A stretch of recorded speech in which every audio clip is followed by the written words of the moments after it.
السلام علیکم ورحمۃ اللہ وبرکاتہ۔ میرے محترم بھائیوں، بزرگوں، دوستوں، یہ ہمارا اصلاح معاشرہ کا 163واں سبق ہے۔ آج جمعہ کا مبارک دن ہے اور اکثر ہمارے ائمہ اکرام اور علماء اکرام جو ہے وہ لوگ آج اس فکر میں ہوتے ہیں کہ آج کے جمعہ میں کس بات کو عنوان بنایا جائے اور کس ٹاپک کے اوپر بات کی جائے۔ اب جو بیچارے حق پرست علماء ہوتے ہیں، اللہ تبارک و تعالی خود ان کی زبانوں سے بات کو نکالتا ہے، اور ایسے جو علماء ہوتے ہیں ان کے دشمن بھی زیادہ ہوتے ہیں۔ اس کی وجہ یہ ہے کہ آج ہماری قوم کا مزاج ایسا بن چکا ہے کہ ہم کو دین کی بات بھی وہ پسند آتی ہے جو ہمارے مزاج کے موافق ہو۔ ہم کو وہ اسلام سب سے زیادہ پسند ہے جو اسلام ہماری خواہشات کے مطابق ہو۔ جو اسلام ہماری خواہشات کے خلاف ہے، جو اسلام ہم کو برائیوں سے روکتا ہے، اس اسلام کی تو ہم کو بہت زیادہ الرجی ہے۔ اور وہ علماء، وہ ائمہ، وہ خطیب جو حق پرست ہے اور حق کی بات بولنے والے ہیں، وہ بھی ہماری آنکھوں میں ایسے کھٹکتے ہیں کہ بعض لوگ ان مسجدوں میں نماز پڑھنا چھوڑ دیتے ہیں۔ چند دنوں پہلے مجھے ایک جگہ سفر کرنے کا موقع ملا، تو ایک مسجد کے امام صاحب اور خطیب صاحب سے میری ملاقات ہوئی جو بہت ہی زیادہ غم زدہ تھے۔ میں نے بولا کیا بات ہے مولانا، بہت زیادہ غمگین نظر آ رہے ہو؟ بولے مولانا میں پریشان ہو چکا ہوں، اب تو میں نے ارادہ کیا ہوں کہ مسجد کی امامت وغیرہ چھوڑ کر آئندہ کبھی امامت کو اختیار نہیں کروں گا، کوئی بزنس، کاروبار، تجارت کروں گا اور بس اسی پہ اپنا گزر بسر کروں گا، اپنی 5 وقت کی نماز کہیں پڑھ لیا کروں گا، یہ امامت سے میں بہت زیادہ پریشان ہو چکا ہوں۔ میں بولا بھائی مولانا یہ تو انبیاء کی میراث ہے اور ہم لوگوں کو تو یہی کرنا ہے، اور ویسے مسئلہ کیا پیش آ گیا جس کی وجہ سے آپ جو ہے امامت چھوڑنا چاہتے ہیں؟ بولے مولانا جمعہ کے بیان میں اگر میں سود کے خلاف بیان کروں تو جتنے سود کے کاروبار میں ملوث ہے، جتنوں نے بینکوں سے لون اٹھایا ہوا ہے، جتنے بسی کے کاروبار میں ملوث ہے، جو بولی کے بسی میں پیسہ لگاتے ہیں، جتنے لوگ ایسے ہیں جو کسی نہ کسی طریقے سے سود کے کام کاج میں انوالو ہے، ان لوگوں کو لگتا ہے کہ مولانا نے ہم کو ہی ٹارگٹ بنا کر بات کی ہے اور وہ میرے دشمن بن جاتے ہیں۔ شادی کے سادگی پر اگر بات کرے تو ان لوگوں کو برا لگتا ہے جنہوں نے اپنے بیٹیوں کی شادیوں میں سود لے کر 5 اور 10 لاکھ روپئے خرچ کیے، بڑے بڑے ڈی جے بجائے، بڑے بڑے ناچ گانے کیے، دھنگانا کیے، بڑے بڑے ہال کیے، ان کو لگتا ہے کہ نہیں یہ ہمارے خلاف میں بات ہو رہی ہے۔ لڑکیوں کے پردے کے بارے میں بات کرے تو ان لوگوں کو میری بات چبھتی ہے جو اپنی بیٹیوں کو بغیر پردے کے کالجوں میں پڑھنے کے لیے بھیجتے ہیں، ان کو لگتا ہے کہ مولانا نے ہمارے ہی بارے میں بات کی ہے۔ تہذیب و تمدن، معاشرتی اور اخلاقی اعتبار سے بات کی ہے کہ بھائی ہماری معاشرت ایسی ہونا چاہیے کہ ہماری ماں بہنیں گھروں کے اندر رہے، پردے میں رہے اور ان کی زبانیں کنٹرول میں رہے، آپس میں لڑائی جھگڑے سے ہم دور رہے۔ تو ان لوگوں کو برا لگتا ہے جن کی عورتیں روڈوں اور راستوں پر نکل کے ایک دوسرے کے گریبان پھاڑتی ہے، ماں بہن کی گالیاں دیتی ہے، ایک دوسرے کے ساتھ گالم گلوچ کا معاملہ کرتی ہے، ایک دوسرے کے جھپوٹیاں پکڑ کے دیواروں پہ ٹکرا دیتی ہے۔ ایسے لوگوں کو لگتا ہے کہ نہیں مولانا نے ہمارے گھر کی عورتوں کے بارے میں بولے۔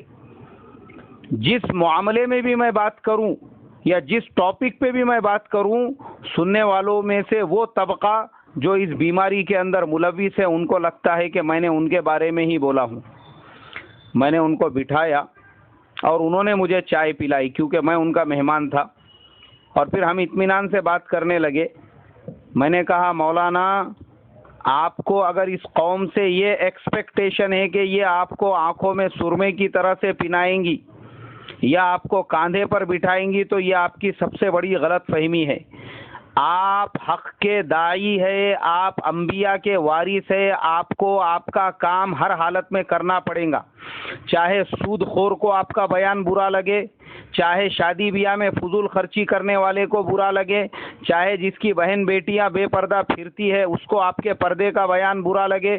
چاہے آپ کے معاشرتی اور اخلاقی بیان سے ان لوگوں کو تکلیف پہنچے جن کی گھر کی عورتیں روڈوں راستوں، کسی کو کیا بھی برا لگے، آپ کی ذمہ داری ہے آپ نے حق بات کہنا۔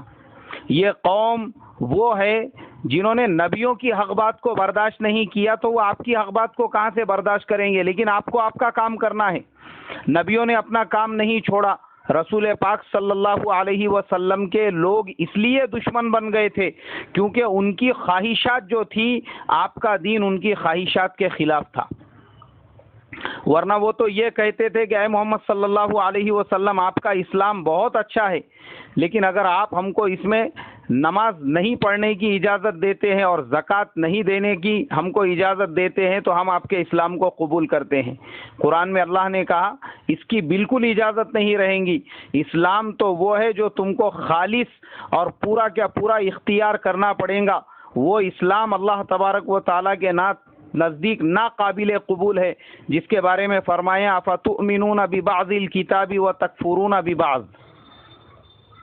میں نے کہا یہ قوم تو وہ ہے جنہوں نے نبیوں کو نہیں چھوڑا، جنہوں نے صحابہ کو نہیں چھوڑا۔ حضرت عمر فاروق رضی اللہ تعالیٰ عنہ کو جس فیروز ابن لولو نے شہید کر دیا تھا، حضرت عمر جیسے انسان جن کے بارے میں مہاتما گاندھی جیسے لوگوں نے اور اروند کیجریوال جیسے لوگوں نے علل اعلان یہ کہا کہ ہم حکومت چلائیں گے تو ان کے طریقے پہ چلائیں گے، غیروں نے ان کی بات کو قبول کر لیا، مگر فیروز ابن لولو کو ان کا انصاف، ان کی حق پرستی نظر نہیں آئی، اس کو نظر آیا تو اپنا مفاد کہ حضرت عمر کے فیصلے سے میرے مفاد کو نقصان پہنچ رہا ہے، اس لیے اس نے فجر کی نماز میں ان کے اوپر حملہ کیا برچھے سے اور حضرت عمر کو شہید کر دیا۔ حضرت عثمان غنی رضی اللہ تعالیٰ عنہ جیسے صحابی جن کو اللہ کے نبی نے ذو النورین کے خطاب سے نوازا، جن کے بارے میں آپ نے فرمایا کہ عثمان تمہاری شرم و حیا ایسی ہے کہ تم سے فرشتے بھی جو ہے حیا کرتے ہیں۔ حضرت عثمان رضی اللہ تعالیٰ عنہ، حضرت عثمان غنی رضی اللہ تعالیٰ عنہ، یہاں تک کہ ایک روایت میں یہ بھی ملتا ہے اللہ تبارک و تعالیٰ نے جب حضرت عثمان غنی رضی اللہ تعالیٰ عنہ نے بیر روما خرید کر مسلمانوں کے حوالے کر دیا تو آپ نے فرمایا کہ عثمان تمہارا یہ عمل اللہ تبارک و تعالیٰ کو اتنا زیادہ پسند آیا، اللہ نے تم کو آزادی دے دی کہ تم جو چاہے کرو، تم سے اس کا محاسبہ نہیں ہوگا۔ حضرت عثمان غنی شرم و حیا کی وجہ سے اپنی گردن نیچے جھکا دی۔ وہ مقام اور مرتبہ تھا حضرت عثمان غنی رضی اللہ تعالیٰ عنہ کا، پھر بھی ان کو ابن سبا کے بلوائیوں نے شہید کر دیا۔ کیوں شہید کیا؟ اس لیے کہ حضرت عثمان غنی رضی اللہ تعالیٰ عنہ کے ذریعے سے ان کے مفادات کو نقصان پہنچ رہا تھا، اور شہید کرنے والوں میں کچھ ایسے بھی تھے جو اپنے آپ کو تہجد گزار اور صاحب ایمان سمجھتے تھے، وہ کوئی کفار و مشرکین نہیں تھے۔ حضرت علی کرم اللہ وجہہ جن کے بارے میں اللہ کے نبی صلی اللہ علیہ وسلم نے بے شمار فضائل بیان کیے اور فرمایا کہ علی میرے لیے ویسا ہی ہے جیسے حضرت موسیٰ علیہ السلام کے لیے ان کے بھائی حضرت ہارون تھے۔ اس سے بڑھ کے کیا فضیلت ہوں گی؟ اللہ کے نبی صلی اللہ علیہ وسلم نے اپنی لخت جگر حضرت فاطمۃ الزہرا رضی اللہ تعالی عنہا کا نکاح حضرت علی سے فرمایا اور حضرت علی کو بے شمار خطابات سے نوازا، اور آپ عشرہ مبشرہ میں اور خلفائے راشدین میں چوتھے خلیفہ تھے۔ اس کے باوجود عبد الرحمن ابن ملجم نے حضرت علی کرم اللہ وجہہ کے اوپر نماز کی حالت میں حملہ کر کے ان کو شہید کر دیا۔ کیوں شہید کیا؟ حضرت علی کی کوئی دشمنی تھی؟ نہیں، صرف حضرت علی کی وجہ سے اس کے اپنے ذاتی مفادات کو نقصان پہنچ رہا تھا۔ تابعین کی زندگیوں میں آئے واقعہ ہمارے سامنے مشہور ہے، سعید ابن جبیر رضی اللہ رحمۃ اللہ علیہ کا حجاج ابن یوسف نے بیت اللہ کے سامنے اس لیے ذبح کر دیا، ان کی وجہ سے اس کے مفادات کو نقصان پہنچ رہا تھا۔ حضرت امام ابو حنیفہ رحمۃ اللہ علیہ کو اس لیے جیل میں ڈال دیا گیا، ان کی وجہ سے بادشاہ وقت کے مفادات کو نقصان پہنچ رہا تھا۔ احمد ابن حنبل رحمۃ اللہ علیہ پہ 100 کوڑے اس لیے برسائے گئے، ان کی وجہ سے مامون الرشید کے مفادات کو نقصان پہنچ رہا تھا۔ یہ دنیا خود غرض اور مفاد پرستوں سے بھری ہوئی ہے۔ ہر امام، ہر اللہ والے کی مخالفت میں وہ کھڑا ہوگا جس کے مفادات کو نقصان پہنچے گا۔ ہم نفس پرست ہے، نفس پرست۔ اسلام پہ ہم کو وہ اسلام پسند ہے جو اسلام ہماری خواہش کو کوئی چلنے والا راستہ ملتا ہے تو وہ ہم کو پسند ہے، وہ چیزیں ہم ایکسیپٹیبل ہیں ہمارے نزدیک، لیکن وہ عالم ہماری آنکھوں میں کھٹکے گا جو ہم کو حق بات بولے۔ میں نے وہ مولانا کو سمجھایا کہ مولانا، جس قوم نے نبیوں کو، صحابہ کو، بزرگان دین کو، اللہ والوں کو، نبی کے نواسے کو، حضرت امام حسن اور حسین کو نہیں بخشا، تم ان سے کیا امیدیں لگا کر بیٹھے ہو کہ وہ تمہارے ساتھ میں وہ معاملہ کریں گے؟ حق جب تک تم بولتے رہیں گے اس وقت تک تمہاری مخالفت ہوگی، اور تمہاری مخالفت کا ہونا ہی تمہارے بات کی قبولیت کی علامت ہے۔ ہمارے بزرگوں نے لکھا ہوا ہے کتابوں میں کہ کسی کی بات کی اگر مخالفت شروع ہو جائے تو سمجھ جانا چاہیے اللہ نے اس کے عمل کو قبول فرما لیا۔ ہمارے وہ بیچارے جو دوست تھے امام صاحب، وہ تو ایک دم اندر سے خوش ہو گئے، انہوں نے مجھے اٹھا کے اپنے گلے سے لگا دیا اور کہا مولانا آپ نے میرے بہت سارے شکوک و شبہات کا ازالہ کر دیا۔ میں نے کہا مولانا صاحب ہم بھی امامت کرتے ہیں آپ کی طرح سے ہی، ہم کو بھی طرح طرح کے لوگوں سے پالا پڑتا ہے۔ دین کی بات، ہم جب حق کی بات کرتے ہیں تو ہم کو پتہ ہے کہ واٹس ایپ کے اوپر بھی ہم جو اصلاح معاشرہ کا پروگرام چلا رہے ہیں، اگر ہم چغل خوری کے خلاف میں بات کریں تو وہ لوگ جو چغل خوری کی بیماری میں مبتلا ہے وہ ہم کو اپنے گروپوں سے نکال دیتے ہیں۔ ہم بیٹیوں کے پردے کی بات کرتے ہیں تو وہ لوگ اپنے گروپوں پہ سے نکال دیتے ہیں جنہوں نے اپنے بیٹیوں کو ایک دم آزادی دے کے رکھی ہے۔ میں نے کہا مولانا ہمارے ساتھ میں بھی امت کا یہی معاملہ ہے، ایسا مت سمجھو کہ ہم اصلاح معاشرہ کے عنوان پر امت کے اندر جو ہے اصلاح کا کام کر رہے ہیں تو اس کا مطلب یہ ہے کہ ہر آدمی کو ہماری بات قابل قبول ہے۔ کہ آج کے زمانے میں آپ کی وہی بات لوگوں کو قابل قبول ہوں گی اور وہی بات اچھی لگیں گی جو ان کے نفس کے مطابق ہو۔ نفس کے خلاف بولو گے، آپ کے 50 دشمن 50 اپوزٹ میں کھڑے رہ کر آپ کی مخالفت کریں گے، اور آپ کی مخالفت کا کرنا ہی اللہ کے نزدیک قبولیت کی نشانی ہے۔ اس لیے میں آج کے اس جمعہ کے مبارک دن میں ہمارے تمام علماء برادری سے، ائمہ برادری سے یہی ریکویسٹ کروں گا، ہم انبیاء کے وارث ہے، حق کی بات کرنا یہی ہماری ذمہ داری ہے، چاہے کسی کو بھلی لگے بری لگے۔ قرآن و حدیث ہمارے سامنے ہے، قرآن و حدیث کے روشنی میں ہم کو اپنی بات کو رکھنا ہے۔ ایک آدمی بھی اگر ہماری اس بات کے اوپر عمل کرنے والا بن جائے گا، بس ہم نے یہ سمجھ لینے کا اللہ نے ہماری بات کو قبول کر لیا۔ مسجدیں تو بدلتی رہیں گی، آج یہ مسجد ہے کل دوسری ہوں گی، دوسری سے چوتھی ہوں گی، مسجدیں بدلتی رہیں گی، لیکن جو ہمارا منصب اور جو ذمہ داری ہے حق گوئی کی، اس پہ ہم کو قائم رہنا ہے۔